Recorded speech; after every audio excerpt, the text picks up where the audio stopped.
Hey Jesse, Hey, how's it going? it's a Thursday, so the week is nearly over. Um, my Same feelings. team has made it to to the league final this year, so no, it's all good. Congrats to your team. I might ask you a quick question before others get Sure. on because I was just thinking yesterday of something that we might need in the future, and I was wondering if it's been discussed before. But on the exporter, has anyone ever talked about exporting one of the layers, the CNB layers in, I don't know, slash op slash share or something like that, and relocating it to the standard Unix file system hierarchy? I don't think so. Um, yeah, I don't think so. I think everything is bound by spec to slash layers. Mm, Right. So everything has to be like either in slash workspace or slash layers yes. today. So you can't. So yeah, so the launcher doesn't do anything. Now you can choose those directories as the platform author. So you could have everything go into slash op somewhere if you really wanted to. I think like there's nothing that makes it have to be slash layers. You can configure that. So you could Mm, have like slash op slash share slash layers or something like that if you really wanted to. But yeah, you can't pick anything outside of that sort of root directory that we export everything into. and I was kind of thinking that what sparked the thought was the Heroku D package build pack, Mm, which installs things via the yeah. a hidden folder or a dot folder in the workspace. And I was wondering, would it make sense at some stage, take those D packages that install to slash user slash or slash user and maybe relocate that layer to slash user as an overlay. Mm, You still have all the separation between layers and you get something closer to the Linux file system standard. yeah, maybe. Yeah, I'd have to. It gets a little odd because some of the stuff that you're gonna install on like a build image, and it kind of has to be in the path. For some of the stuff is particular about where it gets Yeah, installed, and the paths at which it gets installed are kind of baked into various things. So yeah, I don't know. I'd have to try it out, but it doesn't sound like something we couldn't do. I just don't know whether well, it would definitely require spec change and understanding yeah, what the and it probably wouldn't be an overlay, really, right? It would just be another layer on exactly. top. So it's going to have to, merge slash overwrite whatever's there in the base image. Hmm. Let me think about it a bit more. I'm not planning to do anything on it, but it was just a thought for Sure. proof of concept reasons that we had. Are But you trying to solve, sorry, my audio wasn't set up correctly. Are you trying to solve the system package stuff in a different way, Aiden? think I'm not. I don't know if I am yet, but it's just yeah. So I don't know if I am yet. we have a system package installer that's similar, it's very similar to the Heroku one because it copies the pattern. And so obviously, let's assume we're going to use Foo Package Manager. That installs things in some way into slash CNB slash layers slash foo or the foo layer. And then my thinking was if you've got everything in slash foo, you still have the separation between layers. And if you could relocate one layer to one place in the rest of the file system hierarchy. So if you could relocate slash layers slash CNB slash layers slash foo to, for example, slash opt slash or just slash opt, then that seems like a safe operation that would still be rebasable, but under very constrained conditions. So then you would have you'd have slash op slash bin slash op slash lib slash op slash share. So you'd have something that looks like a closer to a Linux file system hierarchy for your package managers. Yeah. Um, Yeah, obviously that constraint is the base image doesn't touch opt, right? yes, yes, yes, yeah. But yeah, that was just yeah. I'm not planning to do anything on it. It was just somebody mentioned that they developed a tool internally to create images like build packs, except they had this thing where they wanted uh, native packages installed in /opt/bin. I was just trying to figure my way about thinking how could we do it without rewriting everything. And my thoughts turned to maybe a custom exporter that would remap layers um, into mount points effectively. And obviously, you're right that we need a lot more constraints on it than just that. But um, Yeah, Joe and I have been talking a lot about custom exporter stuff as well. Yeah, you could almost certainly have like a list of everything you've exported, right? Or like the directories that you've exported. Like instead of it just being one, if you do end up kind of putting stuff, as long as you sort of have the data of kind of where you put everything, then to your point, it's kind of like having a run command and a Docker thing. Like you kind of know what needs to be rebased and what doesn't. Like you kind of know where the seams are, even if it's not. I mean, obviously it happens in order, so you know where the seam is anyway. But mm, um, for scanning and other things, like knowing that you put this file here and all these files here is like, and launcher will need to know that potentially, right, to keep some of its backwards yes, compatibility of like knowing like where some binary lives that exporter put in a place that it wasn't built in initially. Yeah. yeah, We were at Red Hat Summit and I was talking to Colin Walters from the Bootsy project about some of this stuff for trying to replace Dockerfile extensions. And we have the benefit, I guess, of being a paying customer. Red Hat is you can get meetings. But I think Joe and I have a meeting with the DNF folks. I think his recommendation was to, I forget the details of it, but was to basically talk to the DNF folks about um yeah, like how they're handling if we can get some immutable package stuff in to allow us to kind of like one of the things that is interesting has been for me has been looking at a bunch of the kind of OS tree overlay stuff of how you can basically like cleanly apply packages on top, right? So like you have a mutable file system, which basically describes every base image we mint as a project, right? Like for people Mm-hmm. operating it, and no one can touch it. And then um, that's a thing that exists out in the wild with like Bootsy and Atomic Linux stuff. And essentially, there is a pattern where you can like use like RPM OS tree, right, to essentially overlay packages on top, and then essentially when you do a base image update, they replay those layers on top of the existing base image in a known pattern.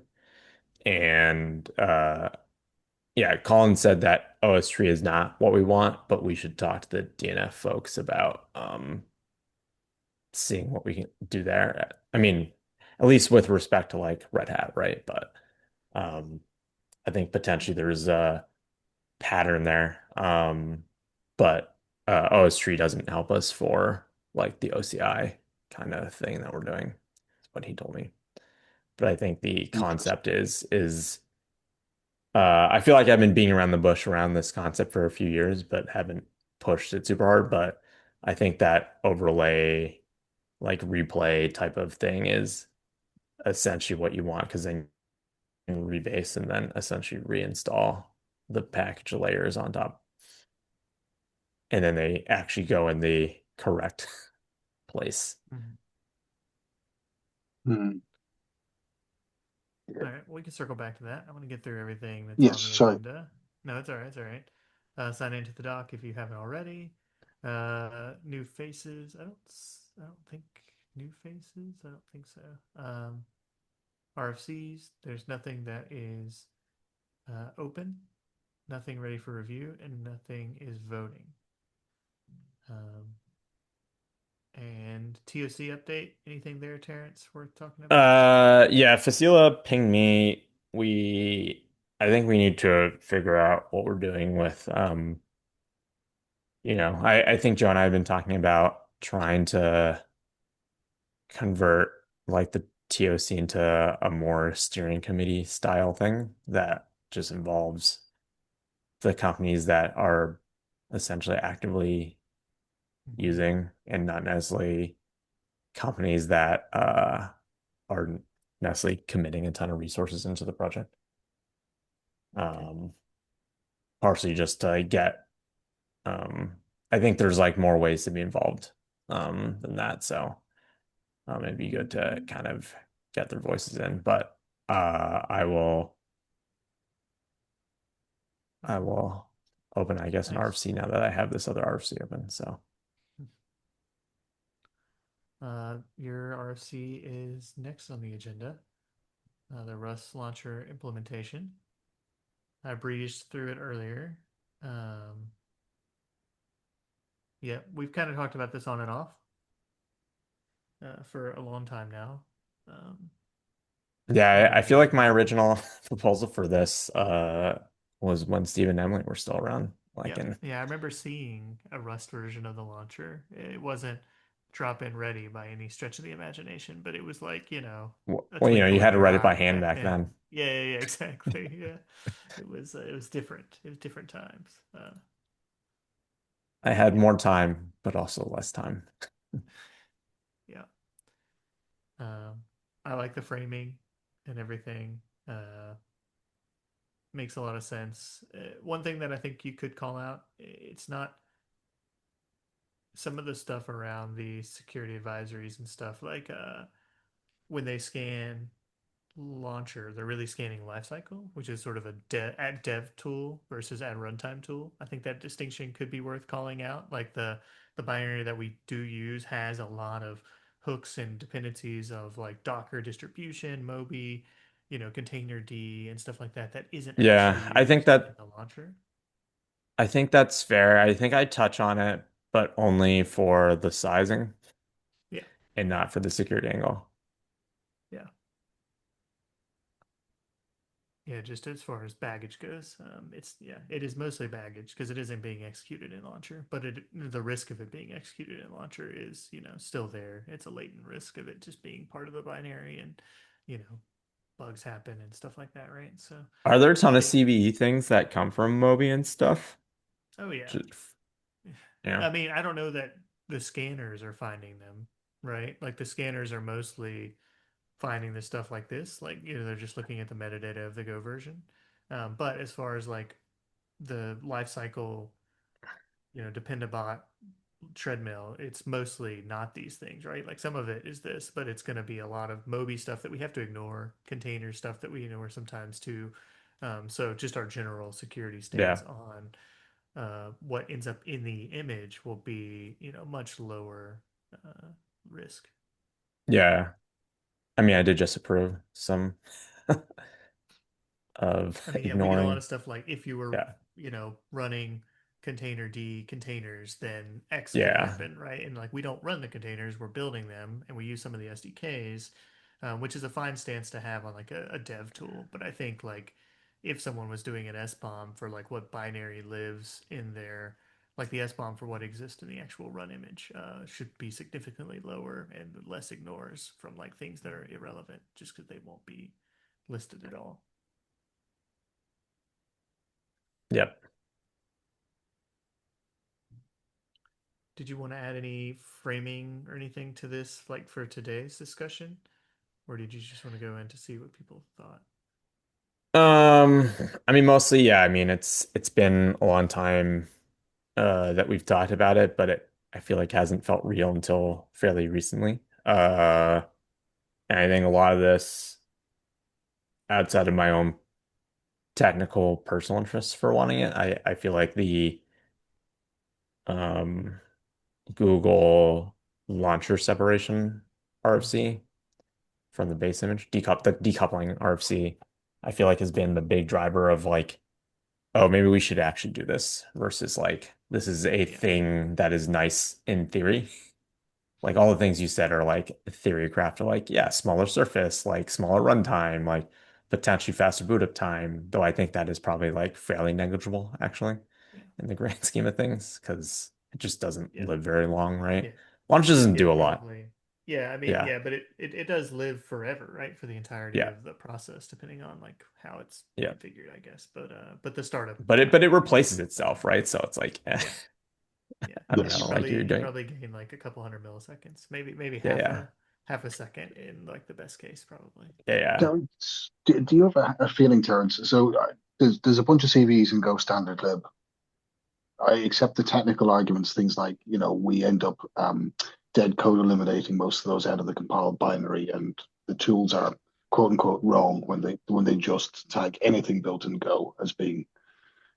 And we're moving to Rust, or we might want to move to Rust. But do you have a feeling for the how many CVs impact the set of dependencies that we'd end up using in Rust? Because it's not just Yeah, Rust yeah. that is So I bad. talk about that a little bit. Like I look through, Yeah. so the main like kind of crates I think that like I pulled in my implementation, but you probably would regardless of which implementation you did, Mhm. is Serde, TOML, libc, like those kind of things. Like you need TOML parsing, you need a way to do some system handling stuff that is not, that's like specific to Not hand rolled. libc kind of things. And so if you look at the last like X years of those things, there's zero CVs in recent years. So that feels pretty good, even when you're pushing that stuff out into the kind of software supply chain. Yeah, I do That's like that you kind standard. of went over at least one example of a CVE that did happen that we would have wanted to patch, right? Yeah, yeah, Um, like that Windows one is a real one, and it was pretty big in like my findings. So like I'm definitely not saying Rust is perfect, sure. by any means. Sorry, do you have more to add on that? In, No, I guess that was mostly just my response to Aiden is that like when I looked at the crates we were pulling in, it seems like they had not run into anything. And to be fair, like I think for fairly equivalent things in Go, like in standard lib, you also haven't seen CVs. Like they are yeah, not the biggest contributors, is like TOML parsing. yeah, right. Like Mhm. exactly. The ones you list up here are things that we don't actually use in Launcher, right? Like we're not using Yeah, crypto I in the think there was HTTP.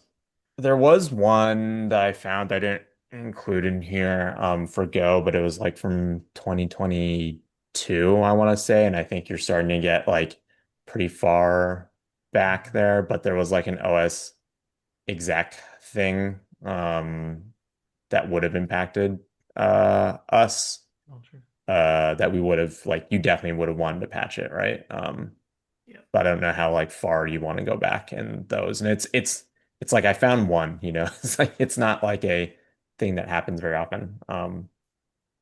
Yeah, like mostly I'm not making the argument that like Rust is more secure than Go Mhm. here. I'm mostly making the argument that uh Go has a treadmill of stuff that are essentially phantom CVEs, but operators Mhm. have to deal with them one way or another, right? exactly. So That's the part that I dislike about the launcher right now. Like even if Go had a way of stripping what was in the binary so that scanners wouldn't even know it was Go.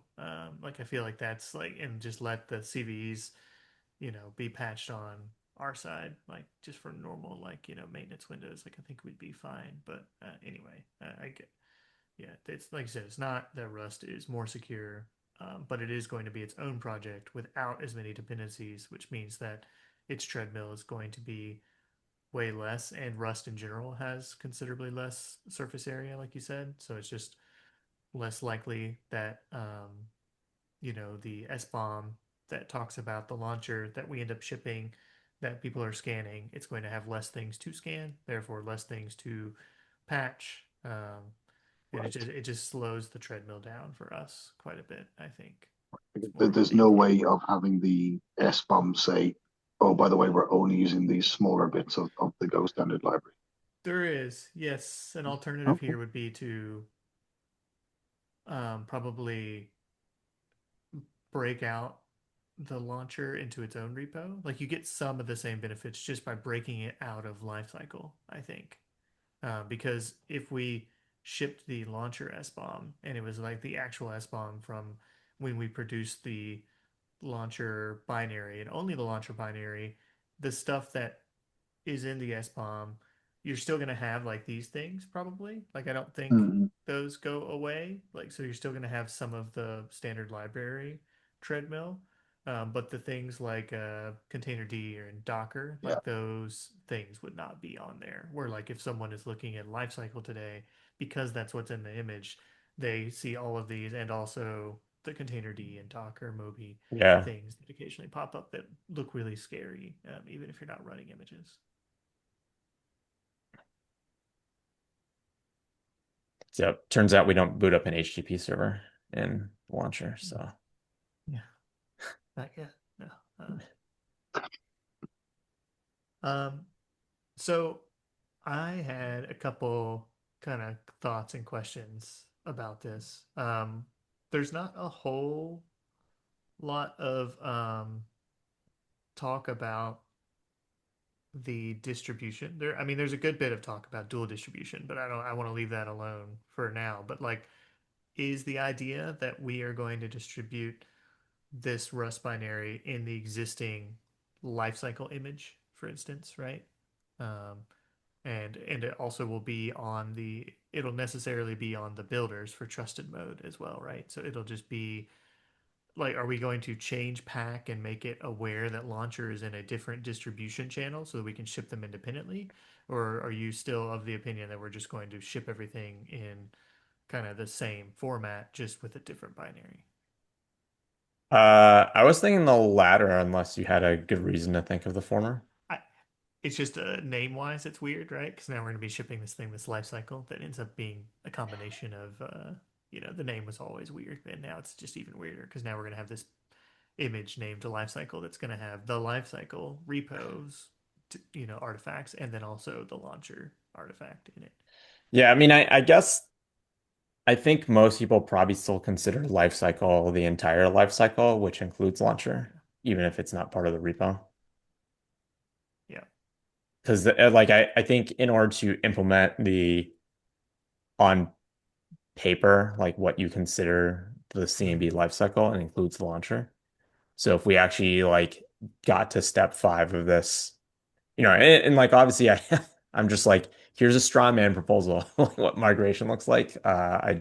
I don't necessarily feel confident that this is like what we should necessarily do, but I think it's enough to be a straw man here. But like hopefully if we do approve this, like the plan is not to maintain both forever. Uh, and so that does mean that the Go implementation goes away one day, and we are maintaining only one. Um, and I do think at that point you would have a life cycle where it has the life cycle plus the launcher as like one package, right?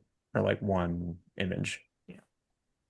I was, and you'll see my comment on this. I actually kind of wonder if we even have to do dual distribution. Like, for one thing, I wish we were already on like a major version bump so that it wouldn't feel like we needed to do any work to get to another major version bump. But I actually think that we could consider, with enough validation and enough acceptance tests, that we can just do this in a version bump between them. Not a minor one. Like I don't want to go from 21.22 or something, but if we went to 1.0, then I don't think that that's a problem. Like if we wanted to make that, uh, the surface area is small enough, we should be able to prove out that it's going to basically be identical in every aspect. I mean, we talked about 1.0 on the entire project for a while. My general view is take what we have right now, stick 1.0 on it, and then Put it in preview, have all the builders check it out, have all the Yeah. platforms try it out internally, and then when they're like, yeah, seems good, then it's part of 1.0, and then the old launchers just goes away. Like that would be my preference. Right. So you don't want to do any dual distribution. No, not really. No. I think it's I don't think it's worth the squeeze of like how much annoyance stuff you have to do because there's just so many little things that have to change. It's not like all this extra like Rust launcher and everything. It just goes away if you just sort of ship another one that you're pretty sure is basically going to be, you know, compatible. And obviously we have the spec itself.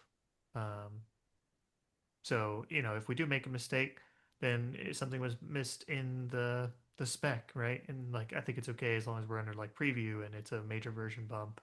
You're gonna have the builders and the platform authors be like, "Hey, this used to work and now it doesn't." Um, I don't think it's because the life cycle ships with the builders and the platform. We have a lot more control for like most users of what lifecycle they're actually using, right? Because the popular builders are going to be Paketo and Heroku and Google and stuff like that. And if they find a regression, they'll just go back to the old lifecycle while we work on it, and then we'll go back again. Like I don't think it's a huge problem.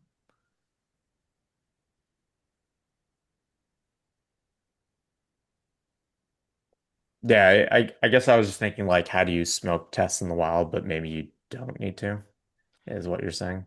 Yeah, I I think we probably need a lot more test and stuff. Like I know you've got your sample here too, and I also spent an unreasonable amount of tokens on my own version of this as well, right? And mine has a bajillion more tests, but it's way less Rust-like, I think, right? And so, like from a maintenance standpoint, I think yours is probably maybe easier to read, but I'm not really a Rust guy either. So that is something we have to talk about here, and you do put it in the drawbacks as well, as far as like a new language, like I can drive Copilot and Claude and Codex to make changes to launcher when new features do come up. But I'm not gonna pretend to Yeah. be the best code reviewer for Rust either, right? So I don't even know where this lives. Does this live under implementation, presumably, still? Yeah, I assume it still lives under implementation. You probably can. I was talking with Manuel, and I think it got a bunch of language team much more intrigued and wanting to contribute just because it's in. Yeah. I think for the same reasons that it is a drawback for existing maintainers, it's a potential positive depending on who you're talking to. But Because the life cycle is huge and it's scary. This makes yeah, it much smaller to be like something, even though the you probably don't have as many features that need to happen yeah, in launcher. Like if there was a bug or feature that needed to be implemented that was mostly launcher specific, it's going to be a lot easier for someone to contribute to it, kind of regardless, as long as you pull it out of lifecycle. yeah. I mean, surface area is just so much smaller. Mm-hmm. So, Yeah, um, yeah, Manuel already opened a PR to my 2 years. Yeah. whatever thing over his lunch break this week. So, Oh, that's right. oh, You have a typo there. yeah, I typoed the thing. Nice. Yeah. Um, yeah, sounds good. I think there's probably some stuff that we'll need to list here as far as if we decide that we're not going to go through dual distribution, and I'll leave that up to CNB leadership mostly. I've kind of put my vote in that I don't think we have to, but if we're not going to do it, then I think we have to have a section on here on like regression testing. Like I think we're probably going to need to like spend some time like creating launcher deep launcher tests for like current one, and then run those uh, on the new project because the pack acceptance ones are probably okay, but they're probably not good enough. Like I think we should probably generate tests like from the Go one, like from outside in. Uh, Gotcha. Like you don't think the existing launcher tests are good enough is I think how I'm Yeah, interpreting I what you're think saying. yeah, exactly. I think there's a lot of mostly because we're gonna go for I think we need to be basically byte for byte identical on the outputs. And I think Yes. that's probably where something like this is going to be missed because we don't have test on exactly like what our errors look like exactly what they look like. You know, we kind of know like, oh, it has this in the string somewhere. But if we've got platform developers who are relying on things, then I think it's not part of our spec. So in theory, I could change it anyway tomorrow and like it's not violating spec. But I think in the spirit of changing like the entire binary, I would feel more comfortable having some deeper probing tests from the outside of like, what if I pass all these args in and all this and a matrix of tests there and then running that same thing as Rust on the Rust version. Gotcha. I think the behavior is mostly tested in launcher test already. So as long as we've migrated those tests over, then I feel reasonably confident that the big parts of the behavior are going to be handled. I think I tried to migrate the non-integration test stuff over because the acceptance tests I think are I don't know if you saw still mine, in but I have like a launcher. bajillion tests in mine as well. There's like I think I have like 200 tests or something crazy. Like I don't know.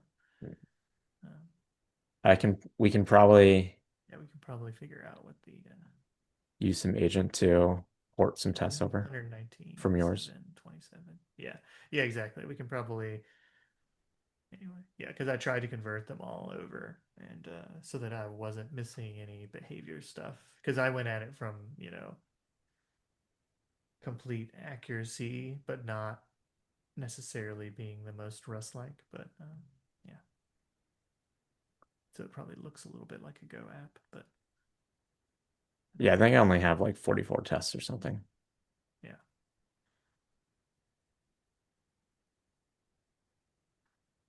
yeah. Anyway, I was pleased with it, just like perusing the code. So it'd be worth like a look and figure out what we like, and like you said, kind of mush them together as far as like, oh, grab all these sort of tests. Let's make sure we have equivalents of these tests to kind of beef up the one that we like the most, uh, which is probably yours since you actually know Rust. I mean, I quote unquote know Rust. You have It's opinions on the Rust. Let's language I put it read in that the way. most that's not English. Yeah. Yeah, you have opinions on Rust. I have no opinions on Rust. As long as it compiles, I'm like, this is great. Like it, I mean, that's like half the battle with Rust, right? it is, yeah, which is why I don't have very many opinions on it. Like once the compiler is happy, I'm very happy because that's basically the only gate to me using Rust. All right. Anything Um, else on that? On this? what do you think we should do about, I guess, distribution and other stuff? So it seems like action items for updating the RFC are we should figure out what how we want to do migration slash distribution, Yep. which admittedly, even though it's written here, I think is still one of my open questions. Yep. Um, And so I think that's did going to what? be like a you and Joe and whoever else is on the TOC. Like I think we should kind of. It's not probably I an mean, you're implementation thing. also the person who owns implementation, so Yeah, yeah, I know. But I'm saying it's not only implementation. I voiced my thing is I think we should probably go to major version uh and just do a swap. I think it's fine. But if you have what else I hesitation on list that, for let open me questions? know. Unresolved. Smoke test, which we talked about. Are we okay adding Rust in the language? Yes, with the caveat that I will almost certainly have to lean on others and other systems to help review Rust. I'm not much of a reader of Rust, but I'm sure I can, with how little launcher changes and how much work we've done on it in the past, I Yeah, feel confident that I can get through that anyway. Talked about that. And these two kind of relate together. If you don't have yeah. an opt-in, then there is no deprecation window.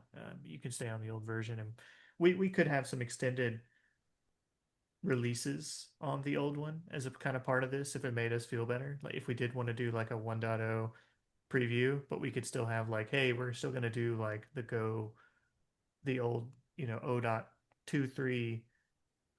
We're gonna patch that one for an additional like 3 months of like Go patches, right? To give people a chance to get to 1.0 and have a test and not feel like they're gonna have a bunch of CVEs coming back to the old version if they have to push back to it for whatever reason, right? To give us a chance to patch any behavior changes. How That would be fine. um are we okay that versioning is different between the launcher and lifecycle? I feel like that's almost, I mean, that was one of the, I think, drivers for having a separate repo for me of just, I think because launcher, the interface is so much more stable. Mhm. Doesn't mean it never changes, but I feel like we've had like, you could probably count on one hand the amount of times we've changed the interface for launcher in the Yeah, lifetime of this project. And so at that point, like, do we yeah. I mean, I expect think that many releases besides similar to Go, like 3PP stuff, but yeah, like, yeah. I think it's fine for them to have different versions. I think it's kind of weird because Lifecycle itself has a version, and that is also used as like the Docker distribution tag. So it's a little weird to have like, 1.01 and then you go into it and this Rust launcher is actually, you know, 1.03 or whatever because it's its own version scheme. And they will drift if we let that happen. Uh, but I also don't really want to create a launcher version every time we have to create a lifecycle version, if that makes sense, right? well, it also means the inverse has to be true. Like if there's a Mhm. Rust CV, you then have to bump lifecycle, Which that will which have to happen for distribution reasons if we yes, they'll share a have to happen for distribution distribution. pipeline. Yeah. But but I think the opposite sounds really annoying now. Like me having to go basically tag the same git commit with every lifecycle With no version binary forever with no change. changes. Yeah, you're just like I'm just going to tag this one every single time that we tag for a lifecycle But then distribution release. you can get these good you can be like Go version bump Yeah. in your Rust code. Yeah. So yeah, I think they should be different versions. Thinking about it, about how this would Okay. actually work, and the lifecycle will continue to be how we version the distribution path. Um, and yes, if Rust does have a change, then it's going to necessarily change the lifecycle, and so you'll have the opposite there. Um, but I think that's fine. Yeah, you're basically treating launcher as a dependency at that point, right? Yeah, yeah, exactly. It's It's like, just a oh, library Moby bump. updated, launcher Yep. updated. Yeah, and we'll almost certainly have the git tag or Rust release tag or something in the build scripts of Lifecycle. So there probably will be a bump anyway in the source code for Lifecycle in order to pull in the new dependency. So it's not going to just pull the latest from the repo. I don't think that seems too iffy. Gotcha. Okay. Sounds good. Um, okay, so for next steps here, we should figure out distribution. I guess Yeah, we need to do the smoke testing test. stuff. Yeah, yeah. So I think we should have some opinion on exactly. And this changes depending on your opinion on uh, Do you want those smoke distribution. tests in life cycle acceptance? Are you talking about beefing up life cycle acceptance in addition to porting your tests over? That's what I did with mine. I basically was like, hey, if you don't know how something works, like write a bunch of tests in Go and then go write those tests in Rust, which is how I ended up with so many tests, I think.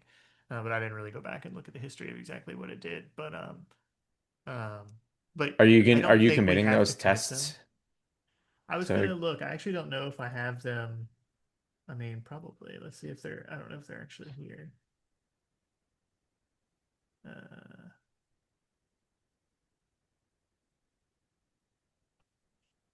I don't know. I don't know if it generated anymore or not on the lifecycle side. I told it it could, but I don't know if it did, and I don't know if it threw it away. I didn't look for it. I'll have to look and see whether there was a work tree that I'm missing somewhere. Um, Okay, but I so don't care when if they get committed to lifecycle. I think they can just be an artifact of this transition. I think that's fine. Like if you don't want to commit them to lifecycle, I don't think I care. I just want to make sure that in this process of mostly automated, I I think it's your call as the yeah, implementation maintainer. I mean I think they'd be good to have just because I don't think it costs us very much to run those tests unless it yeah. I mean, does. I think it's fine to push them up. I just don't. I don't want to like. You don't have to put in the RFC as like a blocker. Like if for some reason it didn't generate a bunch of tests or they generated a ton of tests and it feels like and they were flaky for some reason, then you know, Yeah. it Yeah, I wasn't doesn't sure if ship. you were gonna do the outside in kind of testing I on can the life definitely cycle help side. with that. Yeah, I could. I don't know when, but I can definitely. It seems like you semi started on it. Hmm. Yeah,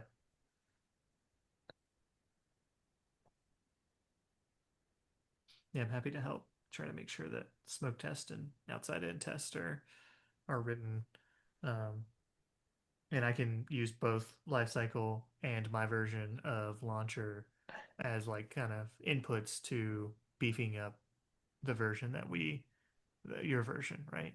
If Yeah. that's where we want to go, because I think that seems fine. Do we need anything in pack besides the pack stuff in life cycle?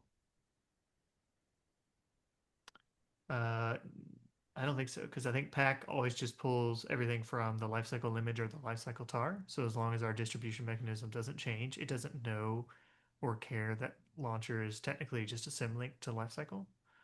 Yeah, It like just pack executes it. doesn't itself Yeah, and it doesn't test execute it. launcher anyway. Yeah. Yeah.